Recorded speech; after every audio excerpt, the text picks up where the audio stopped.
Chris Woakes বিশ্বকাপ জিতেছেন, বড় একটা ম্যাচ জিতিয়েছেন। এরপর প্রেস কনফারেন্স, আমি যেখানে দাঁড়িয়ে আছি এখানে প্রেস কনফারেন্স হয়েছে। আমি দুই দলেরই প্রেস কনফারেন্সটা করেছি। দুই দলের একটা কষ্টের দিক আছে এবং একটা হাসির দিক আছে বা মজার একটা জিনিস আছে।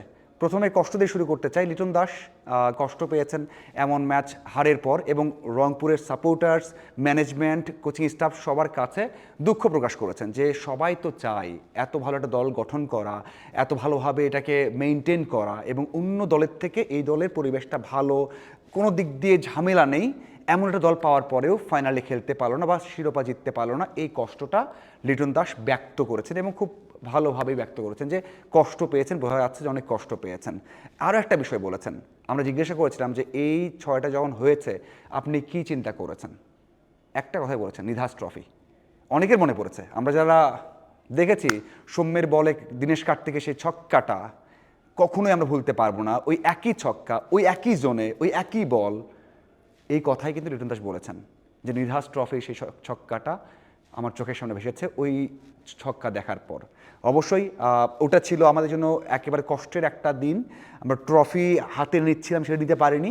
এখানে আবার যারা রংপুরের সাপোর্টার আছেন তাদের জন্য এইটাও ওই একই ধরনের কষ্টের একটা মুহূর্ত। তবে সিলেট যারা জিতেছে তাদের জন্য কিন্তু অনেক ভালো একটা জয়, এটা নিঃসন্দেহে বলা যায়। এখন আসা যাক মজার যে বিষয়টা, খুবই মজার, মানে খুবই মজার। আসলে এই ভিডিও বানানোর জন্য এটা আমাকে উৎসাহিত করেছে যে আপনাদের শেয়ার করি।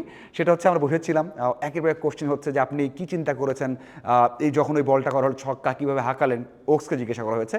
ওক্স বলছেন যে আমি চিন্তা করেছিলাম যে 5টা বল তো 5টা ধরনের করেছেন ফাহিম আশরাফ, এই বলটা ওয়াইড ওয়েয়র্কার হবে এবং তার যে অভিজ্ঞতা সেটা নিয়ে বলছেন যে আমি চিন্তা করছি আমি যদি বল করতাম কি বল করতাম।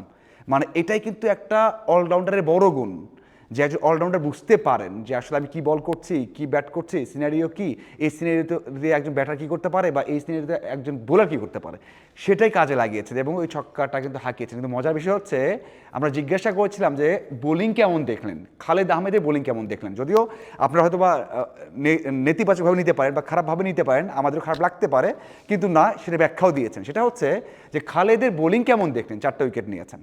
তো তখন জিজ্ঞাসা করছেন আসলে আমাকে মাফ করবেন, আমি তো 3 দিন হলে এসেছি, খালেদ কোনটা।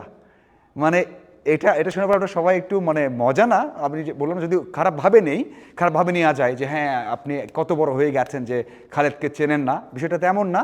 খুব সুন্দর করে পোলাইটলি বলেছেন যে দেখুন আমি তো ছাড়ার পরে মানে যখন ন্যাশনাল টিমে খেলা ছেড়ে দিয়েছি, খুব একটা খেলা দেখা হয় না, আমি বিভিন্ন জায়গায় ব্যস্ত থাকি এবং এসেছি এখানে মাত্র 2 দিন হলো বা 3 দিন হলো, আমি সবার সাথে এভাবে ফ্যামিলিয়ার হইনি। তবে খালেদ পরে যখন বোঝানো হলো তখন বললেন হ্যাঁ খালেদ টেস্ট খেলেন, ভালো একটা বোলার, তার বোলিং লাইন লেন্থ ভালো ছিল এবং অবশ্যই বাংলাদেশ জাতীয় দলের জন্য বড় একটা সম্পদ হতে পারে। পরে ব্যাখ্যা করেছেন এবং বোলিং তো দেখেছেন, মাঠে বোলিং দেখেছেন, কথা বলেছে, কিন্তু যে প্রত্যেকের নাম মনে রাখা সেটা কিন্তু ক্রিস ওকস পারেননি বা সেটা হয়নি।